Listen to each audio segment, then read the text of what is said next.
Halo, Assalamualaikum warahmatullahi wabarakatuh. Selamat siang semua. Bertemu lagi dengan saya.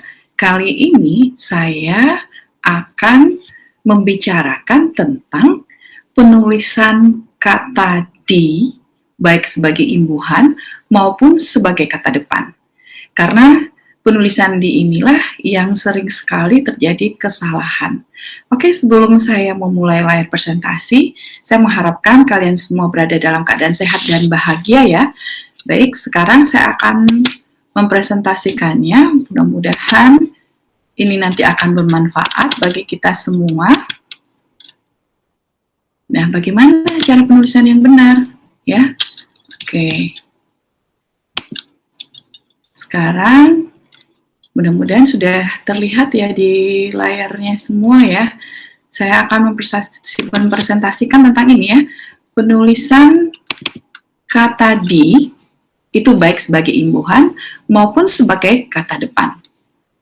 Nah, rumusnya sebenarnya ya, ini rumusnya saya buat sendiri, mudah-mudahan yang bermanfaat, ada 5.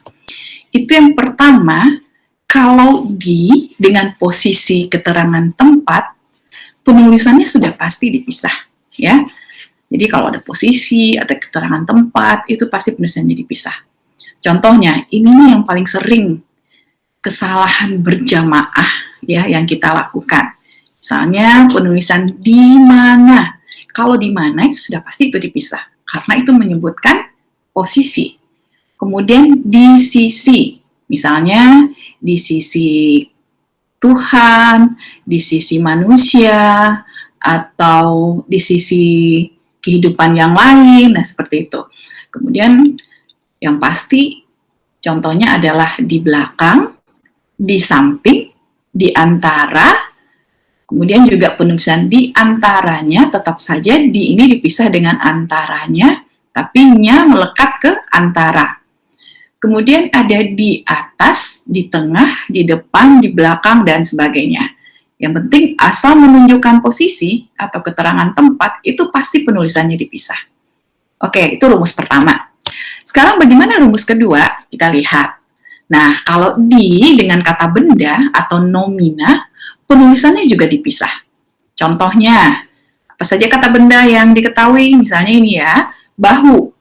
Sudah pasti ini penulisannya dipisah. Contoh di bahu, di meja, di dinding, di bantal, di jabatan, di kursi, di arena, di balapan, dan seterusnya.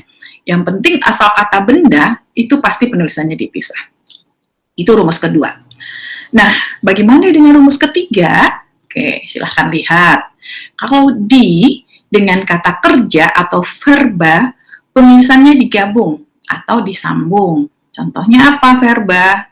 Tuh, dicium, dipukul, ditanak, disapu, dicuci, dijual, diterkam, dimakan, disimpan, dipel, dibuang, dan seterusnya. Yang penting asal kata kerja. Ya, itu pasti penulisannya digabung atau disambung. Nah, sekarang kita akan masuk pada rumus yang keempat. Rumus keempat apa saja? Nah, ini, di dengan kata sifat atau adjektiva, penulisannya digabung atau disambung, itu sudah pasti. Misalnya, disayang, dibenci, dicinta. Nah, itu harus digabung. Soalnya kalau dicinta, kalau nggak dekat-dekat dia atau disambung, itu pasti jadinya jadi jauhan. Bisa jadi nanti jadinya dibenci. Bukankah demikian? Oke. Nah, sekarang yang terakhir rumusnya yang kelima. Yang kelima ya.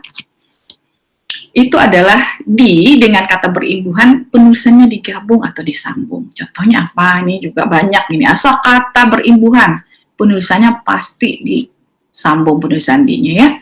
Contoh, diputihkan, dipulangkan, dipertanggungjawabkan. Nah, ini meskipun panjang ya, karena ini adalah kata berimbuhan, penulisannya harus disambung. Oke.